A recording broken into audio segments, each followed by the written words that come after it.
Welcome to the Better Events Podcast. Join two event strategists, Logan Clements and Mary Davidson, who believe we can all create, host, and attend better events. Now let's get started, and thanks for listening to the Better Events Podcast. Hi, friends. Welcome back to another episode of the Better Events Podcast. I'm Logan Clements, one of your hosts, and I'm joined by my co-host, Mary Davidson. You want to say hi, Mary? Hello, everybody. And I think we always do intros. So I feel like if you haven't learned who we are by now, we will definitely have on the queue that we're going to do episodes that dive more into who Mary is and who I am. But I want to start out with how we're kind of feeling, just because it's summer. It's starting to get warmer here in Washington State, which is awesome. And in the event world, things are starting to open back up a little bit. So Mary, I'm going to ask you, how are you feeling about that? Both the warm summer months coming and maybe professionally as things open back up. Yeah, well, I'm like super excited for summer, especially here in Washington State, 'cause summer's like our pretty time. And so any chance I can get to go outside, I'm looking forward to it. But as far as events go, it just feels differently. I don't know, like there's something in the air. Like it feels like in the event industry, at least here, there's like hope. Maybe it's hope. I don't know. It sounds cheesy, but I just feel like things are getting more back to normal. And in-person events are kind of starting again. And so I don't know. That's kind of what I've noticed, and I'm excited about it. What about you? Oh, I'm with you. We mind linked on that. I literally, when you're like, what's in the air? I'm like, optimism.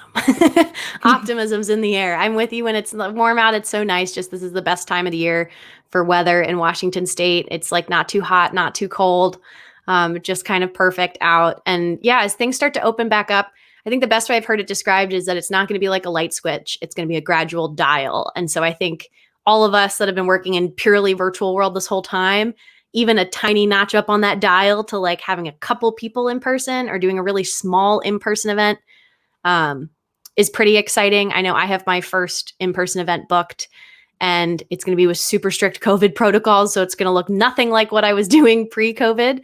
But I'm just excited to physically be in the same space, even if it's going to be under lots of layers of PPE and from very far distances. So I'm with you, Mary. I think hope and optimism is a good way to kind of sum up how we're feeling right now. Yeah, definitely. Good things ahead for sure. So one of the reasons that we wanted to choose this topic, it's kind of I don't want to say it's like a doomsday topic, but maybe it is. We'll dive into that a little bit. But it's about contingency plans and event planning.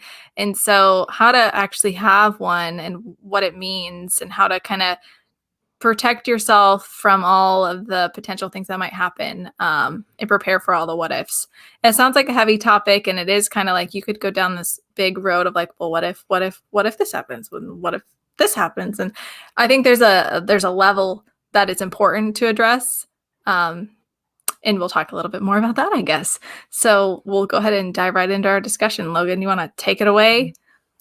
Yeah, I think before we say, again, it's like I'm with you, Mary, that it sounds doomsday, but I also think having a contingency plan, a backup plan, a plan B, a plan C, whatever you call it, is actually like a positive thing. It's, again, just showing that you're prepared, because if you're someone who just made it through 2020 and you didn't learn the lesson that things are going to just not go according to plan, then I don't know what you were doing in 2020. But yeah, I think it's really important that we talk about, we'll dive into it now, I guess, what are contingency plans. But before we do, just if you're wondering if this episode's for you or not, but if you are someone who is planning on hosting, you're planning on planning an event, and even sometimes if you're going to an event, it doesn't hurt to have a backup plan, a contingency plan for any of the what ifs. And we're not trying to cause anybody to be a nervous Nelly and worried about all the bad things happening. But it's actually to give you that peace of mind when you're actually in your event, that you know everything's going to be okay because you have a backup plan. And I think Mary might have jumped ahead of it, because it's literally as what is contingency plans? And I think I just defined it right there. But it's literally having a backup plan, having a plan B for as many aspects of your event as possible, so that you have that confidence that should something not go according to plan, you already have the plan itself in place, the processes of how to get there set up, so that when it happens, you're prepared and you're able to react and sometimes be proactive. What other contingency plans do you, Mary? The same thing. And the only thing that I would add is that they need to be part of your planning process. Like, because I've noticed sometimes when I'm doing events, it'll get put on the back burner. And then like sometimes I'll be in a situation where I'm like, it's a few days before and I'm like, we got to make those contingency plans right now. And so just don't forget about them.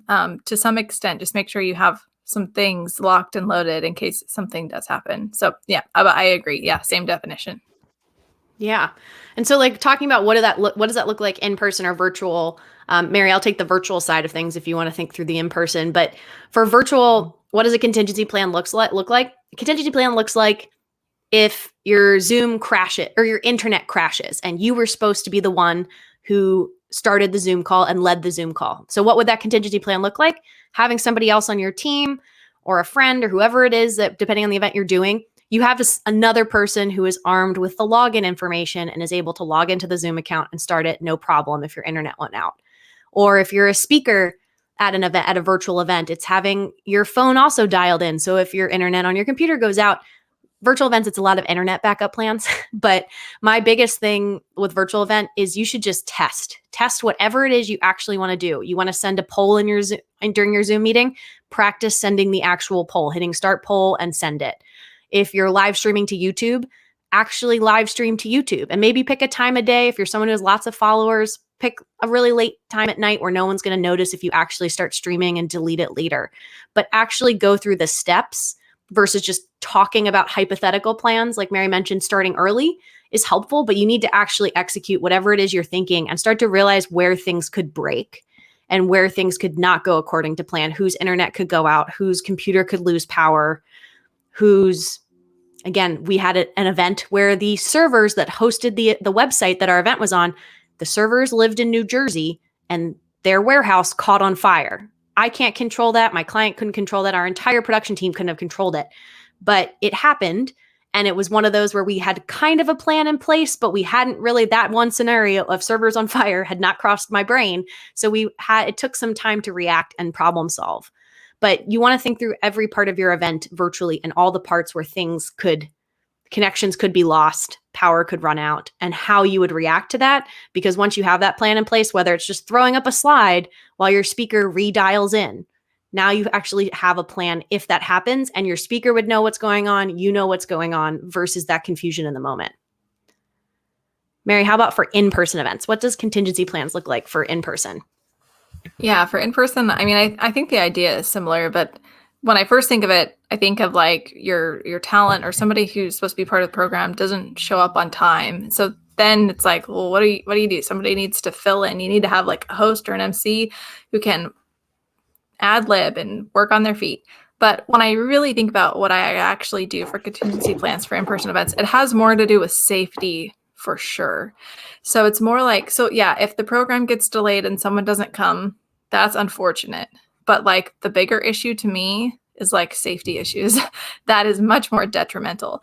And so my contingency plans usually have to do with like hiring security or making sure I know like the fire codes and the exits and entries and where we would route guests if heaven forbid something happened. Those types of situations, or making sure I have, like, as I'm walking around, like the numbers on hand that I might need in case I need to call someone to help. I'm not talking like 911, obviously, but like other phone numbers that might be helpful to have. So yeah, I would say that those are the biggest ones. Oh, something else at most events. I try to have somebody who's like a medical professional there. A lot of times there is kind of going to be already someone there who has those credentials, but just kind of ensuring that actually like really, really helps me a lot. Just knowing somebody else is there, I could call on them like if something happened. So there's a lot more, but I would say that those are the big ones that I kind of focus on when I do an in-person event. Yeah, no, definitely. And I think another one to add in there that maybe, again, would help our audience who's maybe not as much in the weeds on this would even just be like how, if you're planning your wedding and it's outdoors, what will you do when it rains or if it rains? Weather. Because we can't control the weather. And I think, Mary and I have both been at events where, you bank on it being nice, but you probably have a backup plan of tents you can put up or something. You need to think through that there are things that happen that are outside of your control. And what are you going to do if that happens? So another example, would be just weather plans. And that would be rain. I think that could also be cold. I've talked about that on this podcast before. And making sure that you're starting to think through some of those scenarios. Even the very famous, what was it? Fire Festival that there's the Hulu documentary on. They're a great example of a lot of things not happening and not having, I guess, if any, I don't even know if they had any contingency plans in place. But yeah, I think it's just thinking through and having those backup plans. Yeah. And just adding to that. So make sure that when you're making these backup plans that they're line item on your budget, because it does cost money sometimes to have a backup plan. So it's like if you're going to rent those tents in case it rains, or if you're going to rent some extra heaters in case it's cold, you might not actually need them. So if you're looking at it that way, it's like, well, that's a waste of money, but it's actually really not, because if you do need them, it's really going to save you. So just make sure that you're budgeting for it as well. And if you're an event planner, an event producer, if you are the event expert in that project, it is very much on you to bring these conversations up to your client or your event host and push for them, advocate, use your experience to say, okay, here are the risks. Here's my suggestions. And maybe you have a low, medium, and high option for backup plans. And then ultimately, it might not even be your decision. I think, Mary, there's multiple times where you and I have been part of projects where we're not the decision makers to say, yeah, we want to spend that extra money on this backup plan. But it's really important for you to say that and educate your client ahead of time so that they feel empowered to make the right decision. That's the best decision for them. And then if actually something happens, it's not saying you get to have this I told you so moment, but they at least get to know that you had called this out ahead of time and things happened and they had chosen to go with a different option, that you're at least covered and you're able to still provide that value to them. And I know there's just times where I feel like when I was first getting started, I don't feel like I had that confidence all the time to say these things. And now it literally is like a checklist I run through of thinking through virtual, especially right now, of, okay, let's talk through this. I'm not wishing bad juju on our stream to crash, but should our stream crash, what would you like us to be doing? Do you want us to put a slide up? Do you want us to put a message in the chat? Do you want us to pretend it didn't happen and just keep rolling and hope the speakers keep going? What feels good to you as the client? Because if you don't talk about it, and I just always am like, if we don't have that plan, you're often going to regret it because something's going to happen. And by having plan B, you're not creating problems. You're actually creating cushion for yourself so that if problems arise, you're all prepared and on the same page. Right. Yeah. And assuming you are, or maybe you work with the person who is planning the event. So if you're the event planner working with them, also be sure that person who is kind of the main base for all the information has given at least the most important information to somebody else as well. Like that's what I think for myself. Like in my contracts, I build in a contingency part of my terms and conditions. It's like, if I can't come, I'll make every effort to make sure that I can find a replacement event planner. And so along the process, as I'm doing an event, I make sure to share a lot of things on Google Drive, like the timelines and things like that, which it's kind of another conversation. I know not everybody gives all access to that to their clients, but in my mind, I'm like, if something happened to me, I want to make sure that they have what they need. And so making that part of your process is going to be really helpful as well. Yeah, I think that's a great point. It's the morbid, if you got hit by a bus tomorrow, would we still be able to go on? Could the show go on? And that comes from show business too, of the show must go on. You got to figure it out. And on Broadway shows, there's understudies and there's people who are ready to jump in when the lead is sick. The show doesn't stop. And I think that's so true with events and things like that. And it goes back to our episode last week where we talked about what an event planner actually does is things are going to happen during your event. And if you've already talked through it, you already know exactly kind of what your plan would be should something happen, you're going to be feeling that much more calm. So it's like a gift to future you is another thing. Future you will be very happy that you've taken the time to sit through and look at every element of your event, whether it's in person or virtual, and just say, okay, what happens if this doesn't go according to plan? What happens if this speaker doesn't show up? What happens if someone can't eat the 2 food options that we've put out there? And that's something the food side, we haven't had to deal with that in so long, Mary, but it's very normal now for caterers to have, you have 2 options on your menu, but they probably have substitutes that for people who are vegan, gluten-free, paleo. I mean, they have a bunch of different options, and that's like now a part of your package that they would a la carte, help 1 or 2 or 3 people. But 10, 15 years ago, that was not normal. It was like it's meat, it's chicken, beef, or if you're a vegetarian, it's like you get pasta, and that's really what it was. But the industry has evolved to accommodate a contingency plan of people not telling you their dietary needs ahead of time. Like the industry has evolved. And so that's something you just need to think about through all of your aspects of your event. And also, like Mary said, just knowing like the medical professional, like knowing the person to call when something breaks, that could be your contingency plan. You might not have to like know the answer, but having a list of knowing who to go to, and whether that's an expert or you're a planner, and just knowing which person on the client side you should go to if something with tickets happens. If you have questions, a guest can't figure out their ticket at your event, who is the person you're going to go talk to? Because again, that's a lot harder to solve in the moment, and it'll be a lot harder for that guest than if you talked through that process ahead of time. Yeah, absolutely. And I was thinking, Logan, not to put you on the spot, do you have any like specific examples? We've kind of pointed at some, but any like stories or examples of when you're in an event and you have utilized a contingency plan and it has been a story worth sharing? Oh, I know, I'm putting you totally on the spot. Very much on the spot, but I accept it. Well, I think like with virtual events, I mean, it was one of the projects we worked together. It was a live stream that was supposed to be embedded on this event platform, and we were not pushing the stream to the platform itself. We were actually streaming to YouTube and then had embedded the video in the platform.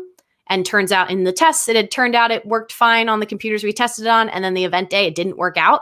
So it said stream is unavailable to everybody looking on the platform.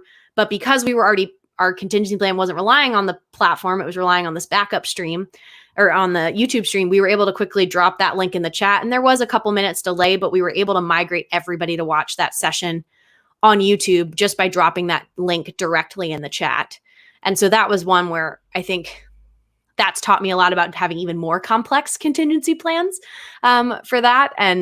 But that was a situation where we did kind of have backups in place, and we were then able to adjust. Luckily, we had a backup Vimeo account on standby, and we were able to migrate all of our live streams for the rest of the day from YouTube to Vimeo and use those on the platform because we knew those worked, because we realized it was a YouTube issue. And so then we were able to continue, and only the people who went to that first session kind of noticed that anything happened, which is a great happy ending to a story that could have ended up really a lot worse if we had just been relying on streaming to that platform. So that's more of a last couple months example of a contingency plan. But it's one that I keep on the top of it's like top of mind for me now forever when I'm working with virtual event platforms, of talking through what happens when anything breaks. And that example I talked about earlier about the servers in New Jersey catching fire, I now honestly like add it to my list of questions that I ask any virtual event platform when I'm on a sales call with them. I talk about their servers. I ask about where they're hosted. I ask about how often they have outages, because it's happened and I want to know what their process is. Should that happen? What are their contingency plans? Because the internet, things happen. Sites crash, Google crashes. Like, I know it happens, but what's their contingency plan? So I know that with my client and my team, if something happened, how would we handle that? So kind of answers your question. What about for you, Mary? Like, is there an example that you can think of, in person or virtual, where you've had a contingency plan that's worked out for you or not so much and you've learned from it? Oh, yeah, there definitely is. Luckily I had time to think about this while you were giving your example. So thank you.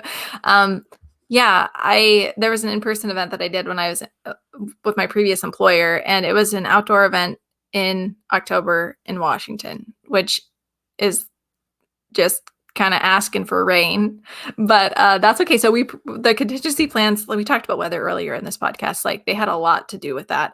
And so what we ended up doing, it was an event with vendors. And so each vendor had an outdoor booth, and we had to rent tent walls for each of the booths. Even if it didn't rain, we put them up anyway in case it did. And it ended up raining, so it was a good thing that we did. But then also something else about that event. That event was very logistical. So like talk about contingency plans that were just like a lot for that one. So another one was that at a previous year at this event, we had kind of a security issue. And so the following year, I hired security. I called this out earlier. I truly love hiring security for events. And so we had 3 uniformed security officers and 3 in plain clothes. And the uniform ones looked like they were like full on SWAT team members. Like they came in uniform and it was pretty intense, but they did a great job. And I would just say we didn't need to use them that year. Like, thank goodness. And I don't know if it was just because of their presence or whatever it may be. I was just grateful to have them. And I felt like that helped a lot. So that's just one example. Yeah, no, I think those are all great ones. I mean, I think even on a smaller scale, it's like Seattle, we're known for our rain in our Pacific Northwest in general. And the number of, I want to say they're hotels around downtown Seattle that have umbrellas by the door. Mm-hmm. And it is their version of a contingency plan for guests to be able to utilize. And some of those guests probably walk home or get on their plane or drive away and never give that umbrella back.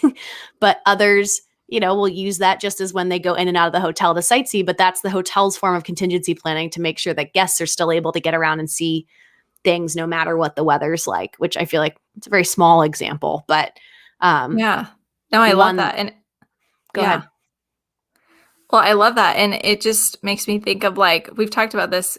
I think this is like Logan's phrase that we've used in other podcasts, but contingency plans. And like you just talked about with the hotel and the umbrellas, it gives you an opportunity to really surprise and delight the guests or your clients. So it's not just doomsday. It's really this preparation that makes the event better as a whole. And it makes people pleasantly surprised, right? Because if something goes wrong and you're prepared, it's like, wow, well, like just such a breath of fresh air. Thank goodness we involved you in our event. Like, so why not?